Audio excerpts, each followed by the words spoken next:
a few of the Brewskis, the whole family trained in my school. Your coach now for the Miami Dolphins, he was a student of mine up until brown belt, him and his wife Jen. So I've it's always interesting talking to these guys, and I think that when we had you come on and speak to the staff, you had mentioned, we were talking about how when you and I first started working together, I was shocked at the how little curriculum you taught per belt. And let me explain that to, one of the forums was only 10 movements long and 3 self-defense techniques. I mean, honestly, I thought you could teach that in one class, and this was a 3-month curriculum. And you went on to explain that that's not the only thing they learned. This was like your bottom line requirements. You taught them a lot more information, a lot more curriculum within those 3 months, but this was the bottom line. You kind of built off of that, but you did a lot of this guy's repetition, and you had mentioned, it's about confidence. And after that session with you, I really started looking at everything, not just the kids, even our adults. And I started thinking, if we're teaching them a bunch of stuff and they're learning a bunch of stuff, so it's quote unquote interesting because they're always learning something different, but they can't do any of it really well. They know they can't do it well. They know they're not that good at it. And no adult likes to continually be exposed to awkwardness. No adult wants to constantly come in and feel awkward. They want to get to a point where they feel like, I got this. One of the key in the book, The Culture Code, one of the key ingredients for adults is that it's got to be believable. They got to feel like they can do it. So I think after that meeting, we started really looking at everything that we're teaching, and we've just been getting better at disguise repetition, keeping classes interesting, not necessarily by doing different things, but by doing their curriculum in different ways so that they can get a lot of reps in. And a good friend of ours, you and I both have this mutual friend, Alan Perdolan, he said the same thing about Krav Maga. He said, a lot of schools are teaching a lot of curriculum and the students are learning a lot of information, but they're not getting good at it because they're not getting in enough reps. So we kind of camp out, we're in the camp of less is more, less curriculum, more reps so that they can develop that skill level, because ultimately confidence is displayed ability. It's what I tell my students, you're moving from, the first step of confidence is to have a positive attitude. You have to have hope. You have to believe that you can do it. You can't do it right now, but you got to believe that you can. Then the next step, we share with them is what Ralph Waldo Emerson says, do the thing and you'll have the power. The next step now is just doing the thing, repping, so that you develop the skills. Now you're going to start having that believability. If someone attacked me, I could do this. How? Because I can do it. I know I can do it. So I think you're exactly right. I think confidence is the key. Now, how would you answer this then? So I agree with you 100% because I think it's martial arts is a not a memory course, but it's a performance course. But how do you answer someone who's more traditional martial artist goes, man, you guys are just selling out. You're just making it so anyone can get a black belt by making the classes easy without a lot of stuff to do. And so you're just trying to water it down. Well, I think that it depends what you serve. And I certainly went through this a lot in the world of Krav Maga. It depends what you serve. I serve the students. That's what I signed up to do. So when a student comes to me, and I started to train my staff, we're going to stop using the word quality. Because define quality for me. You have all these different body types.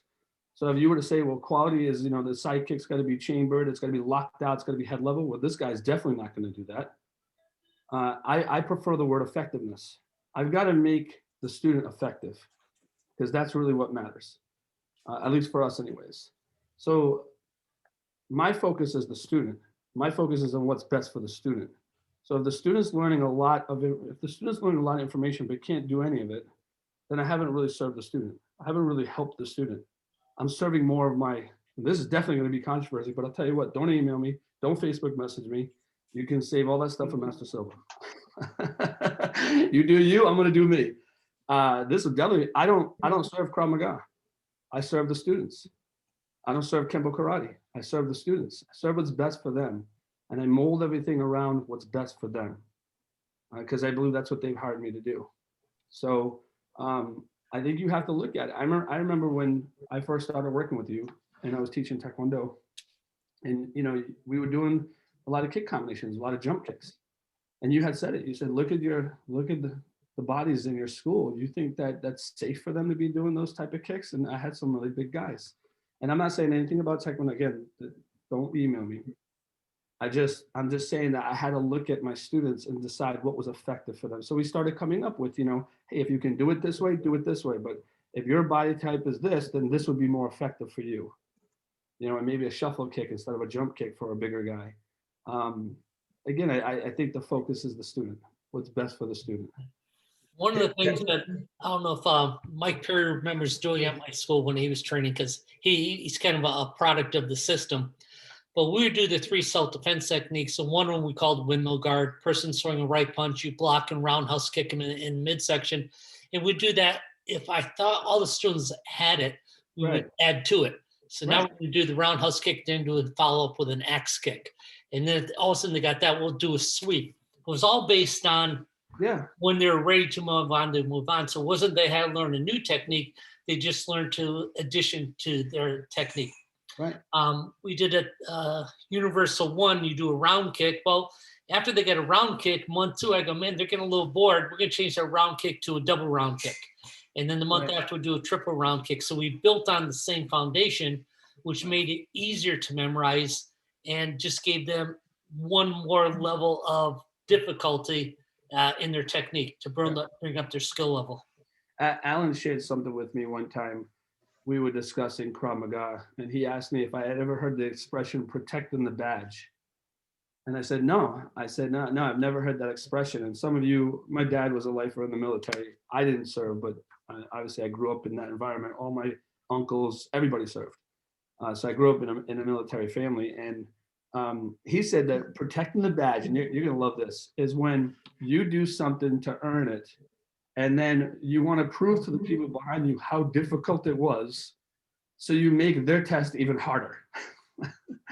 Just to show like that. Yeah. In other words, yeah, I'm proud you did it, but can you imagine what I went through too also?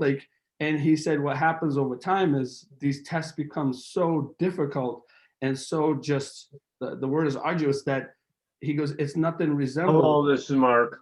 He goes, it's nothing that even resembles what it was meant to be. He was using a very specific example about someone that had earned their black belt in Krav Maga, that their testing is just outright borderline abusive and dangerous. And he goes, I sat on the board of that person's test. They never even took a test like that. So in other words, they're protecting the, you know what I mean? I just think we got to be careful of that. I think we got to be careful. We got to look at where our motive is. We're here for this. I'm here for the students. I wanted them to be effective. I think there's more on the line here. There's, especially now, you got kids that are dealing with. We just had a kid, not my student, but a kid in our community just hang himself because of online bullying. And I gathered the team up on Monday. I'm like, that's not okay, man. This is our community. This is the community that we serve. This is happening on our watch. We got to talk to these teens. I saw, I think you posted it, sir, that T-shirt that says we impact more people in a week than most people will ever impact in a lifetime. I mean, that's the truth. We can't go to sleep on this. So again, I'm just saying that I think you and I have. Sorry, my computer's gonna die. I think you and I have always followed the same path. Truthfully, you made the path and I just walked in it. I think we've always designed everything around what's best for the student. Now, can someone look at us and say, well, you're just doing that because they don't want to quit?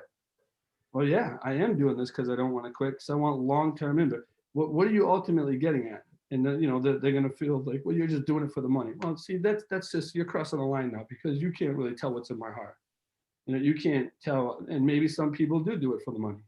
And maybe some people do it for the love of the students. That's really that's really nobody's business to judge.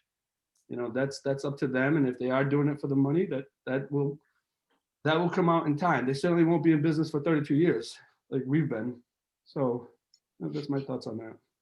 Sorry. I think with the instructors, it's really so they don't feel like they're selling out and they're not influenced by other people's opinions. They have to own their power.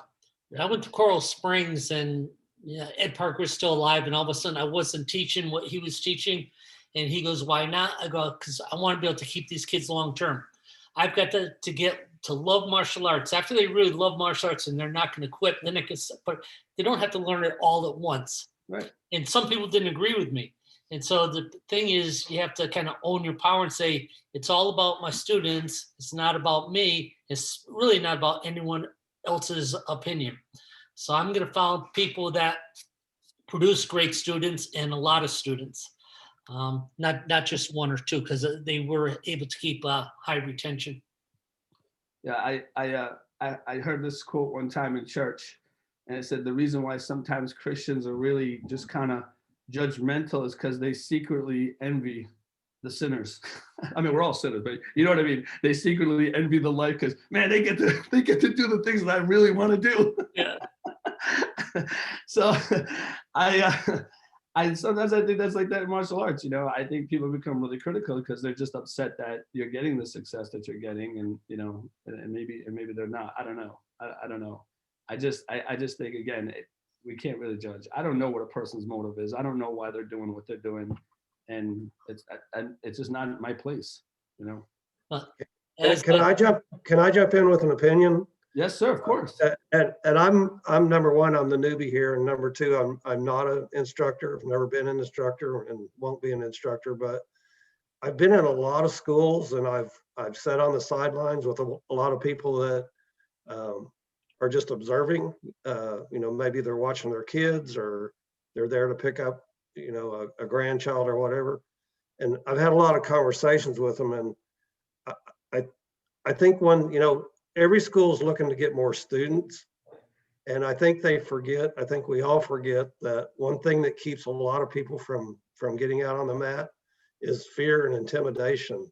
You know, you live in a martial arts school every day of your life, you get comfortable, you feel comfortable, and it's easy to forget for that person that's never been in a single class.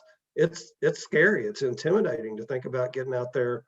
You know, and I've actually heard people say, you know, they'll watch a 16-year-old doing some fantastic, you know, spinning kick or something. That's really cool, but I can't do that. I have a bad back. I'm 65 years old. Yeah. Martial arts is not for me. Not realizing that, you know, in my opinion, I guess this is where my opinion comes in, a good instructor makes accommodations for age and physical limitations and abilities. So again, I heard Tom Callis say something years and years ago. He probably won't even remember saying it, but he said it's a good thing that he was talking about swimming. He goes, it's a good thing that our local swim instructor is not like a lot of martial artists, you know. He goes, imagine your swim instructor going, listen, I'm not going to be training you unless you're serious, and then you're going to do this and go to the Olympics. And the student going, look, dude, I just don't want to drown when I go swimming. You know what I mean? I mean, you know, exactly, sir. I agree with you 100%. I mean, it's about the student. It's about, look, what do you want? I just want to learn how to defend myself. I just want to get in better shape. Okay, Exactly. and that's what we need to do for you. And that's the other thing. You know, so many adults, I think, look at martial arts as it's about fighting, and not think of it in the terms that I wish they would think of it in, which is, you know, it's self-defense. It's getting physically fit. It's not fighting, you know, so much. And I think that's something else that keeps a lot of people from joining a class is they think martial arts and they think fighting. They don't think self-defense and physical fitness and, you know, things like that, character development. My buddy made that comparison to ice cream. He's like, why is there 32 flavors? Right? You go there, there's 32, you're like, seriously, 32 flavors, what just happened to the basic 3? You know, I'm not into, you know, when my kid, the toddler eats cake, birthday cake. I'm not into birthday cake ice cream. It's just not my thing. I'm a little more simple. But she is, you know, and I think that's what happens. We have all these different schools, more power to you. There's people out there, you know, that like that stuff, that like this, that like that. And I think that we have to realize that we're all different, and that's okay. You know, again, it's people cross the line when you start judging what I'm doing. This is my deal. This is my ministry. This is what God has put in my heart. let me just do it in peace. Right? That's kind of how I feel about it. But we've all fallen victim to that. People judging and saying, well, that's not really a black belt. And oh boy, here we go. Yes, sir. But one more question. This is a little bit off the subject, but Landon had sent me an email today. We were talking about pricing and how some schools just don't have the look to charge more. Some people aren't having the service. I thought it was a pretty good email, and he had some really good points. But if you're looking for a hotel room, you can go to Motel 6 and get a $50 room. You can go to the Marriott and get a $200 room. So, there is room for both type of people. You can get a $3 hamburger, $20 hamburger, and both people probably do really good in their business. Yes. And I start thinking, in a martial arts school, if you're in the same school and there's two different instructors, one instructor is a level 5 instructor, level 10 instructor, would you be willing to pay more in the same school to get a different instructor? Would I be willing to pay more in the same school to get? In other words, you walk into my school, I say, okay, Mr. Garcia, it's $150 a month. And then you're watching me teach and you're watching a 14-year-old girl that teaches the classes too. Would you all of a sudden say, well, I'd rather pay you $200? No, yeah. No, no one would do that, right? Well, I think you would, because Oh, you mean? I thought you meant they'd voluntarily say, I know you're asking. No, they're not voluntarily, but would they see more value in the instructor, or is it the facility and everything? It's just the school. I think it has to do with the instruction, not just the facility and the style and things like that. I think it's all encompassing for sure. Yeah, for sure. So one of the ways that people could have more high-paying students is to offer a higher level of service, not just the experience in the facility. So there is value in an instructor. Oh, absolutely.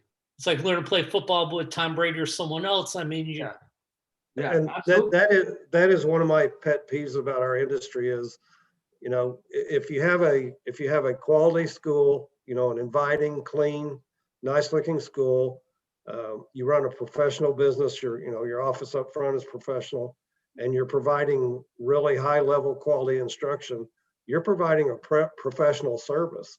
Mm-hmm. And I see guys that I think that are doing that and they're charging $100 a month. I mean, come on, it's worth more than that. Yeah, for sure. Absolutely.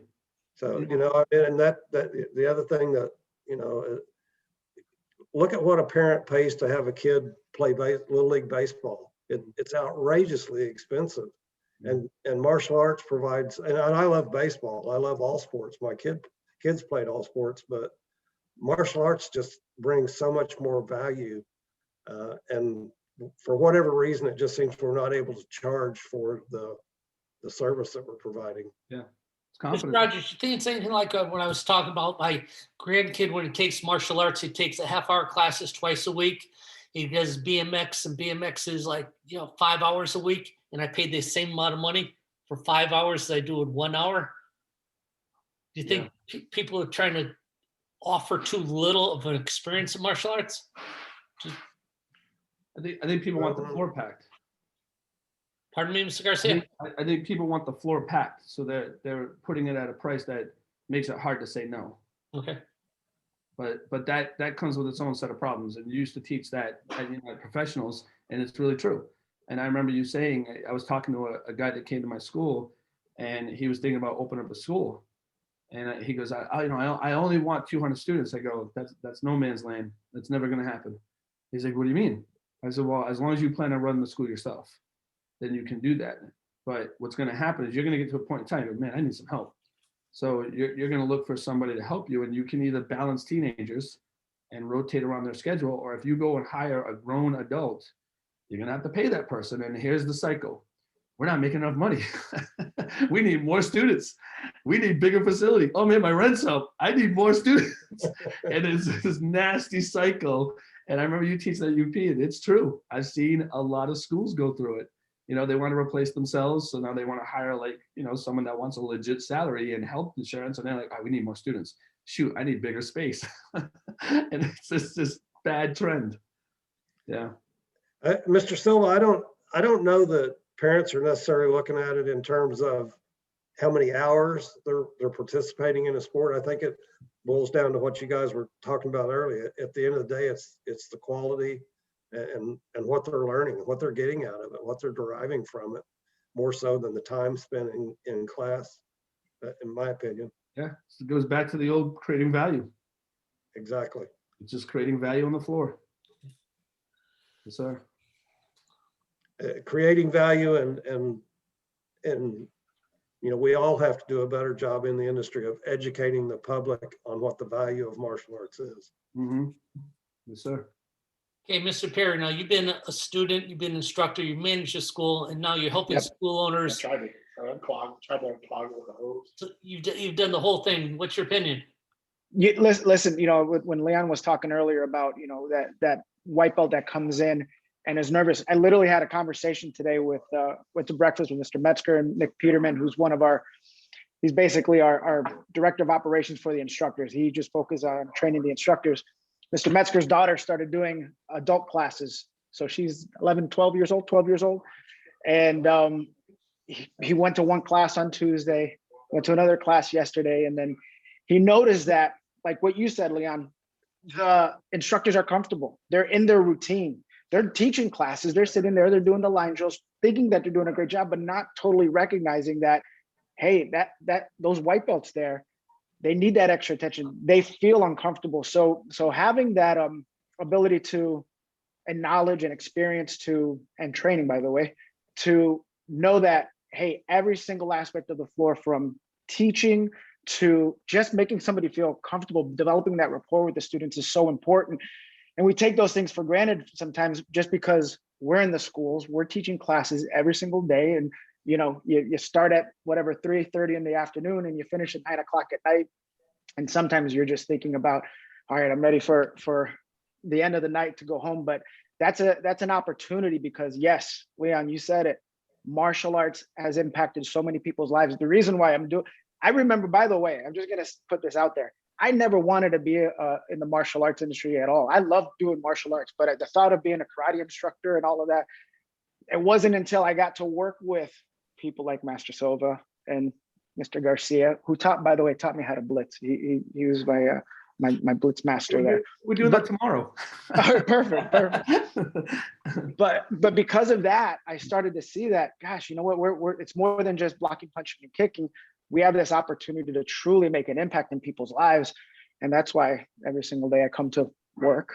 I love it. But guys, you just got to realize, at the end of the day, every single student is an opportunity to change a person's life.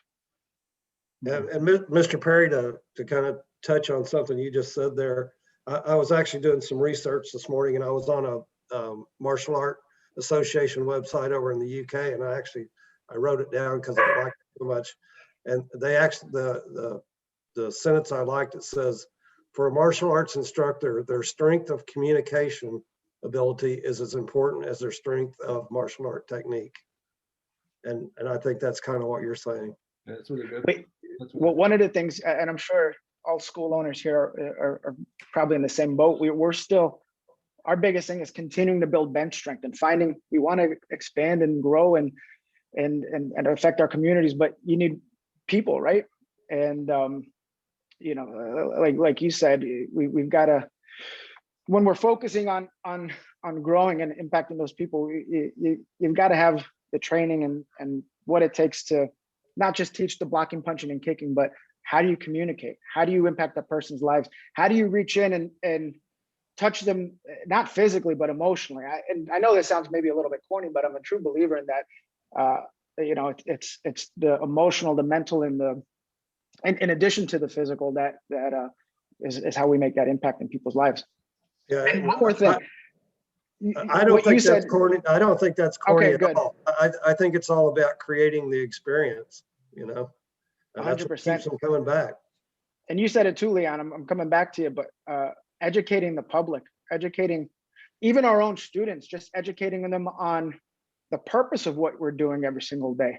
You know, when you come in and you bow on the mat, we talk about teaching respect and how that's integrated in what we do on an every single day basis in the studio. But we got to educate our parents, our families, our students on the why. I heard this, Michael Jordan, not the basketball player, but there's a speaker, his name is Michael Jordan. He did a whole, if you could find it, he does a video on the why behind things. If I can find it, I'll actually share the link. It's great. And whenever I teach the things that Master Silva taught me when I was a teenager, when it comes to instructor training, I always start with that video about the why. And if we understand what our why is and what the student and family's why is, we're not selling at that point. They see the value. And like you said, Master Silva, if you're doing a great job of that instruction and people see that value, they're going to be willing to pay if you have that ability to teach them how you can change their life in a positive way. Amen. I think, Mike, along those same lines, it's interesting we're talking about this. On our staff meeting on Monday, we just reviewed our bottom line, what we call the white belt retention pillars. And the first one is connection. That people, one of the 6 human needs is people need to feel connected. They want to feel plugged in, they want to feel a part of something. So we went through like all the different ways that we develop connection with our white belts. The next one is just an umbrella statement. I shared with them, I said, remove all the awkwardness. So you say, well, what about partner pairing? That falls under awkwardness. Yeah, don't put a petite girl with this gigantic monster guy that's going to hit the pads super hard. Same thing like you just said. What about pads? We're so used to holding pads. We've been doing this. I've been doing this since I was 11. There's nothing that surprises me anymore. Meaning but I forget that the girl that's coming in probably has never held a tombstone pad in her entire life. Just think of the name of it, tombstone. Here you go. You're going to hold a tombstone pad. Is it death? What's going on here? We just throw this stuff at them. A body shield. Here's a body shield. My God, what are you guys going to do to me? We just forget to look at it from their point of view. And then this guy's knee in the body shield. You got impact force coming through the body shield, hitting their chest, and we look at them and go, "It's good, right?" Yeah, it's great. Where's the exit door? Where's the exit door again? So I have a personal experience that touches right on that exactly. My wife is currently taking martial art classes, has been for 3 years now, I guess. And she got teamed up, and she's fairly small. She got teamed up in class with a 16-year-old boy that did not know the meaning of control. Yeah. And she hated it. She didn't want to go to class again. That's right. And she developed a dislike of sparring for that very reason. She loved kata, she loved forms, but just because she always got paired up with a 16-year-old boy that didn't know how to control his punches and kicks, she hated sparring. Yes, sir. In the book, The Culture Code, he talks about that. He talks about the things that a human needs. So what that one was right there is safety. If a person doesn't feel safe, and we're not just talking about physical safety, in a staff meeting, if a staff member doesn't feel safe, in other words, if they say their opinion, if they're going to be judged, that staff member will stop talking because they don't feel safe. So he talked about creating safety and not just letting people feel comfortable and okay to be vulnerable, but also creating safety, like physical safety right there. So yeah, that falls, that my wife, the same thing. My wife made it up to a brown belt in Krav Maga, and she was testing, and they put her in a circle. And basically the guy, I won't get into it, but anyways, the guy drove her so hard, she went flying off her feet and hit a half wall. And she literally the next day looked at me and said, "I'm done." And this happened in my own school. And she goes, "I'm done." She goes, "I didn't come here to get hurt." She goes, I want to learn how to defend myself, but I'm not going to get hurt in the process. And she was done. She hurt her back. And I was furious that happened. But I mean, it happened right under my own nose in my own school. And I lost my wife as a student, but I can't blame her. Sure. Nobody's coming here to get hurt. So, yeah, but what I was sharing with was connection, remove all the awkwardness, develop the white belt eyes, try to see everything from your student's point of view. I feel that that's a very strong, and to give them a believable experience. That goes back to what Master Silva said. If a student doesn't believe they can do it, they're not sticking around. Why would you stick around? I can't do this. This is not for me. So we have to give them a believable experience. It has to be simplified. As Master Silva say, it could be mistaken as watered down. I don't think they're going anywhere. You know, one of the things when I met Master Silva, he used to say, they're not going anywhere. I got them for 3-4 years. What's the rush? You know, we'll get there. And if you look at, and I don't want to say real teachers, but if you look at educators, you know, the spiral method of teaching is a real thing. And for some reason, we come out of the gate way too strong. Spiral method of teaching is just give them enough information so they know what to do. It's not perfect. It doesn't look great. You know, just when we teach like a tie 180, hey, just take your shin and kick the side of the wave master. Just do that. Everybody can do that.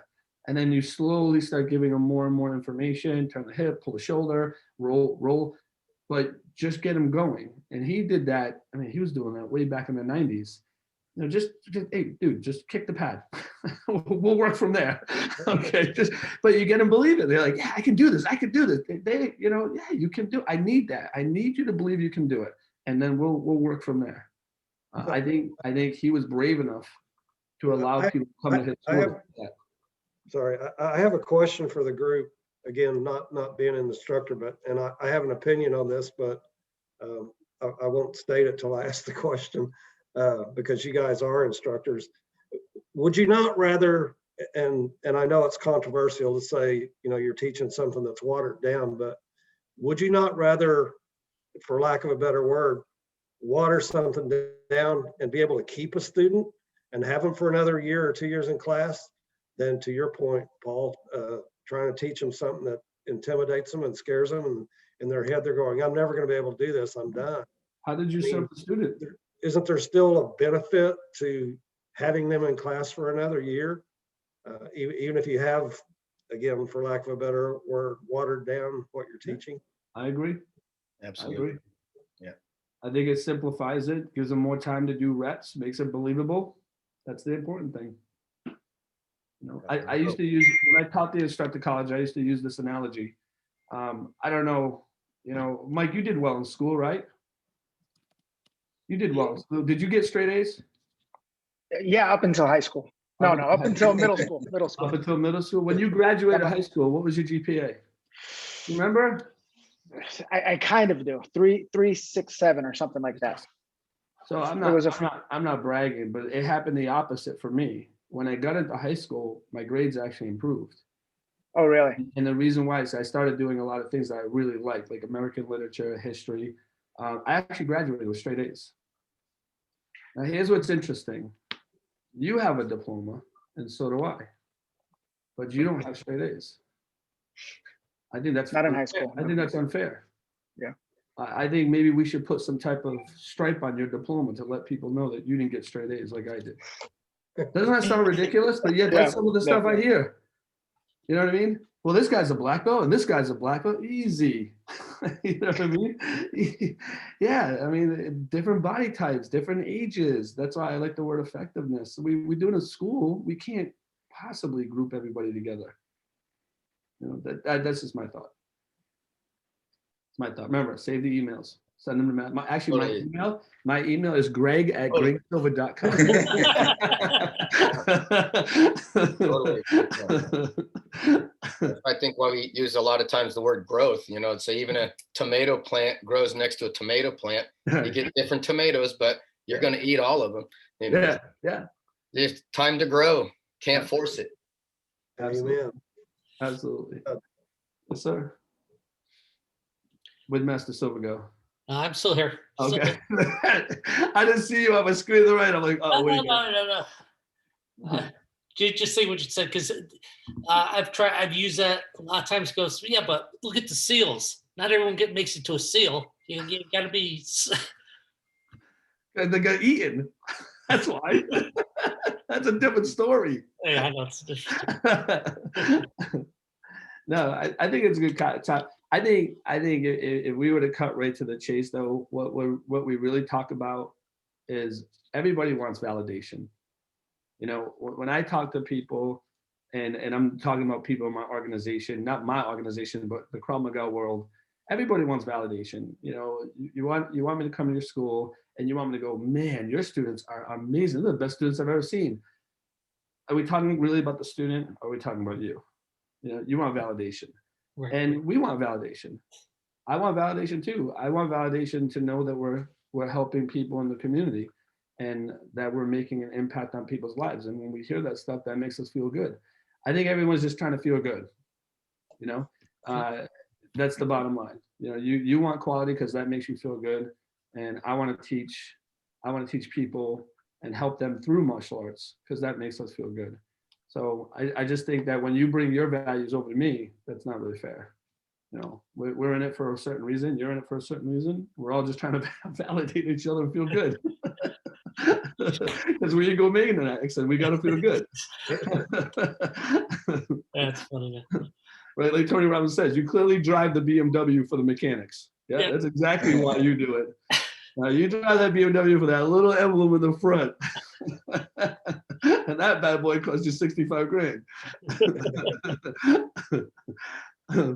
All right, sir. Moving Okay. over time a little bit. Thank you very much. Thanks everyone listening. See you guys. It's always a pleasure. Thank you, guys. Take care. I Bye. appreciate it. Great seeing you. Thank you. Great job. Yeah, sir. thank Hey, you.